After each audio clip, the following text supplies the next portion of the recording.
Welcome to Declassified. I'm Gina Shakespeare. Efforts to undermine the president haven't stopped since 2016, and we are now witnessing the post-election push to pressure President Donald Trump to concede. This is despite numerous credible allegations of voter fraud and ongoing legal challenges across the country. And it must be noted here that this push to concede is not an isolated incident. Oh no, it's all part of a carefully orchestrated plan. It's the culmination of a 4-year-long campaign against the president. It started during his first run for president in 2016 when the FBI launched its politically motivated investigation of his campaign. And during his subsequent 4 years in office, there has been consistent efforts to remove him.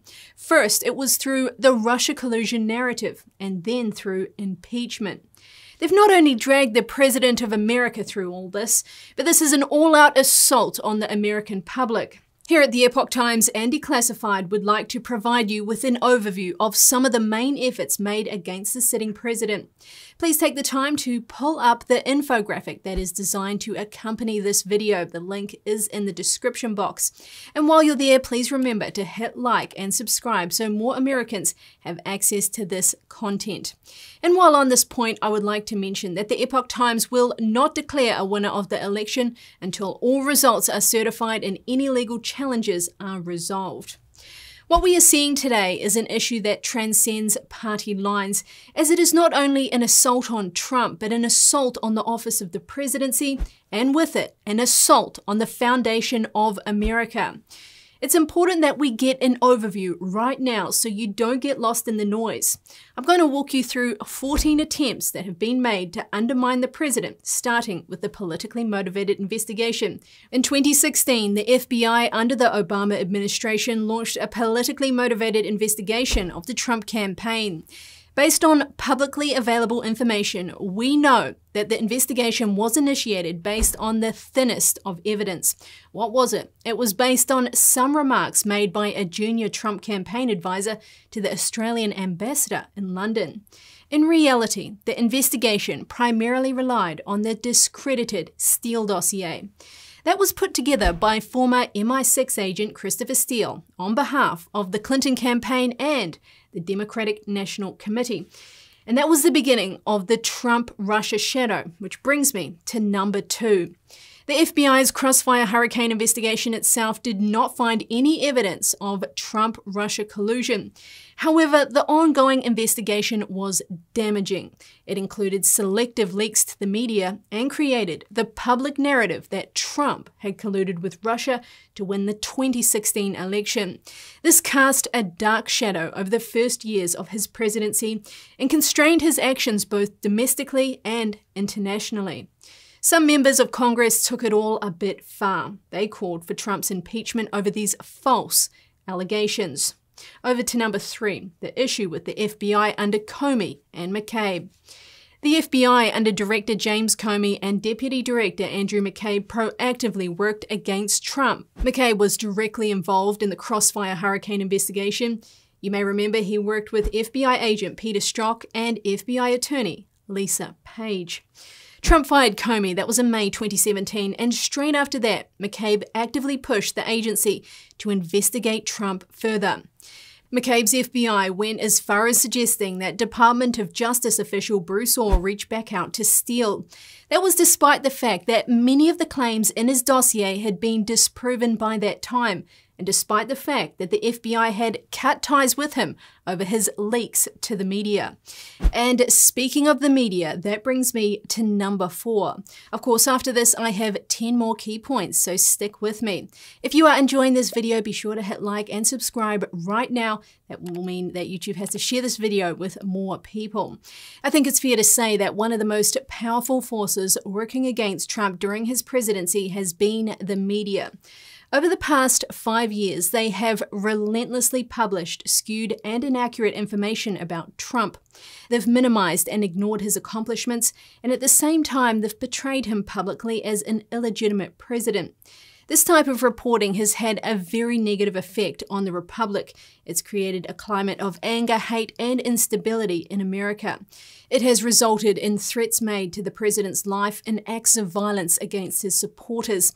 This is not who we are. This is not our true selves. We are being manipulated. Now, I want to move on to number 5. How could we forget impeachment? What a disgrace put on for the whole world to see. Just before Christmas, this time last year, December 18th to be specific, the House of Representatives impeached Trump along partisan lines. And though the Senate would later dismiss the charge, it left a mark on his presidency and dragged the country through months of public attacks in the media. You remember, at the center of it, the impeachment, there was that phone call President Trump made earlier in the year. On July 25th, he phoned Ukrainian President Volodymyr Zelensky. And during this call, he expressed one main thing: his hope that allegations of potential corruption involving former Vice President Joe Biden would be investigated. Now, this came at a time when there was a lot of publicly available information on this issue. It came at a time when there were two legitimate concerns. What were they? The first one was that American political influence was being misused in Ukraine, and the second was that taxpayers' funds were also being misused in that country. And then, of course, there is Hunter. At that time, it was publicly known that Biden's son, Hunter, had received tens of thousands of dollars a month from the Ukrainian energy giant Burisma. That was while then Vice President Joe Biden, in his own words, had pressured the Ukrainian president to fire a prosecutor. That was a prerequisite for receiving $1 billion in foreign aid.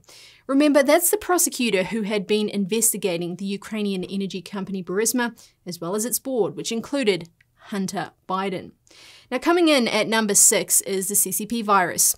Trump's opponents have accused the president of mishandling the Chinese Communist Party virus by saying he acted too late. This, however, is contrary to the events that took place in the early part of this year, 2020. On February 2nd, the Trump administration banned all foreign travel from China, the source of the virus. Now, this decision was made by the president, and it was against the advice of some of his top advisors. And not only that, but it exceeded actions taken by most other nations at the time.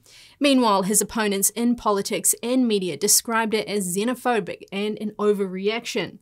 In hindsight, that decision proved immensely valuable in helping to slow the spread of the virus. And of course, as the virus spread in the United States, the Trump administration did a variety of things. Let's look at that now. Okay, first off, they increased testing capacity. They then coordinated with state governments to provide them with the federal assistance they needed. They also used the Defense Production Act to compel companies to produce critical health equipment, including ventilators. They also provided billions in federal funding and eased federal regulations for major drug companies to push for the development of a vaccine. Now, you cannot understand the campaign against President Trump without understanding Communist China's role in all this, which brings me to number 7, foreign interference. It would be accurate to say that Trump is Communist China's biggest enemy, and it's easy to see why. The president got real tough with China. He broke a decades-long US policy toward China that was based on this one belief. What was it? It was the belief that through engagement and economic development, the People's Republic would evolve from a totalitarian regime to a more democratic country. But the truth about this is clear. The reality is that this strategy of appeasement merely resulted in trillions of dollars and hundreds of thousands of US jobs going to China.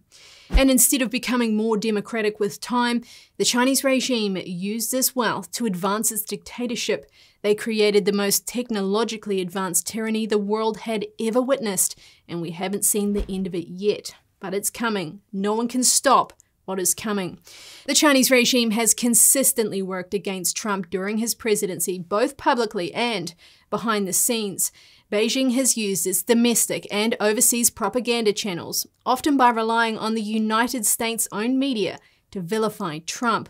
They've gone so far as to suggest that the outbreak of the Ccp virus in Wuhan was because of the American military. Now, moving on to number 8 is Black Lives Matter. Black Lives Matter has been very successful in deceiving the masses, managing to hide their true agenda in the process. Black Lives Matter have been behind the riots that have plagued American cities for much of this year. And this is how they've done it. The group has basically hijacked the concerns people have over racism and used them to justify its advance of a Marxist agenda. This is in their own words. BLM co-founder Patrisse Cullors described herself and her fellow founders as trained Marxists. That was in a 2015 video. It's straight out of the playbook. Just like in Russia, China, Cuba, Venezuela, you see groups of trained Marxists hijacking righteous causes to advance the communist agenda. But the majority of people don't know about this agenda because the media has not done its job and warned the American people about it. In fact, I hate to break it to you, but they are in on it. Now, I'm going to put a link to this fantastic audiobook that the Epoch Times has published. It describes all about the agenda from A to Z, so make sure you head on over. It's in the description box. While you're there, please hit like and subscribe. That way this video can be shared to more people. Now, back on China. Many of those who lived through the Cultural Revolution in China, that was in the 1960s, have commented that the riots in the United States over the summer, which included the toppling of historical statues, were very similar. The result is a climate of chaos and insecurity that affects the entire country. No, but seriously, there's one thing I know about China. If you want to speak the truth in that country today, you have to be willing to die for it. Or get sent to the gulags, or get your organs pillaged. Never heard of forced organ harvesting? You can blame the media for that. It's an atrocity of a scale you cannot even imagine. Even your worst nightmare could not incorporate what forced organ harvesting in China is all about. And it's run by the communist elites. I'm going to put some information about this into the description box so you can do your own research. Now, number 9 is Antifa, dressed in full black gear, including armor, helmets, and masks, and trained in agitation and basic combat. Antifa extremists have been involved in numerous acts of violence during Trump's presidency. In many cases, these acts of violence, which include the use of weapons, rocks, Molotov cocktails, they were directed at law enforcement and government property. But Antifa members have also directly targeted unarmed common citizens for simply supporting President Trump. We saw this happen twice in Washington, where those who had gathered to support Trump were later attacked when alone in the city at night. Think about that. They wait. Now, Antifa's use of a militia-style force to intimidate and physically attack citizens for their political beliefs creates a powerful climate of fear and stands against the most basic American values. Number 10, the permanent government. Though Trump, as president, is the leader of the executive branch, when he came to office, he inherited a federal government staffed with hundreds of thousands of employees. And of course, it's no secret that many career officials in the US government have actively sought to undermine or work against him. Many in the government have been led by false information published by the media to believe that they are doing the right thing and that by working against Trump, they are putting the interests of the country first. In fact, they have done the country a disservice by blocking a rightfully elected president from executing the will of the people. Number 11 is the Mueller Special Counsel investigation. So, following the firing of FBI Director Comey, Deputy Attorney General Rod Rosenstein assigned former FBI Director Robert Mueller to continue the FBI's investigation of alleged Trump-Russia collusion. Now, Mueller concluded in a final report that there was no evidence of such collusion, but this only came after an investigation that took nearly 2 years. And in that time, it gave the media and Trump's political opponents leeway to portray him as an illegitimate president because of his supposed affiliation with Russia. And of course, connected to all this, number 12, illegal leaks. And as we've discussed on this channel in the past, Washington has a leak culture. So throughout the past 4 years, the Trump admin has been plagued by selective leaks, all aimed at damaging his presidency. Now, some of these leaks have been criminal in nature, such as the leak of the transcripts of Trump's conversations with foreign leaders, which is a felony offense. But you may also remember Treasury official Natalie Edwards. She was found guilty of illegally leaking suspicious activity reports on financial transactions by former Trump campaign associate Paul Manafort, among others on the list. And of course, the list goes on. Now, let's fast forward to number 13, and we've arrived at 2020. That's right, election fraud. Right now, following the November 3rd elections, dozens of credible allegations of voter fraud or other illegal acts connected to the counting of ballots have emerged. Dozens of poll workers across multiple states have given testimony in sworn statements under penalty of perjury. They have detailed irregularities in how ballots were counted. They also detailed how the workers were instructed to make otherwise illegal changes to ballots. Plus, how they were unable to properly observe ballot counting and how they witnessed new ballots mysteriously appear out of nowhere. The Trump campaign and the Republican National Committee launched a number of lawsuits to challenge the process. They've argued that in Pennsylvania alone, 600,000 ballots should be invalidated, as Republican election observers weren't allowed to witness the ballot processing. Now, I've put the link to the Epoch Times in the description box. While you are there, please hit like and subscribe, plus notifications. The Epoch Times is now offering free access to anyone who would like accurate information in relation to the 2020 election. And finally today, coming in at number 14 is manufactured narratives. Now, the use of manufactured narratives to attack President Trump have been pervasive since he became president. And perhaps the most notable is the claim that he defended neo-Nazis in Charlottesville, Virginia. The fact is, he said that there were very fine people on both sides, referring to people who were there to protest the taking down of, to them, a very, very important statue and the renaming of a park from Robert E. Lee to another name. Trump specifically added, "I'm not talking about the neo-Nazis and the white nationalists, because they should be condemned totally. But you had many people in that group other than neo-Nazis and white nationalists." Yet despite this being on public record, Trump would continue to be asked throughout his presidency, and especially during the election season, whether he was ready to denounce white supremacy, despite having done so on many occasions even before becoming president. So what we've covered today is only a snapshot. There are so many more examples, and the truth is, this election fallout reveals the real battle. It's the battle between communism and freedom, and it's a choice that transcends the political right and left. However, we have an issue.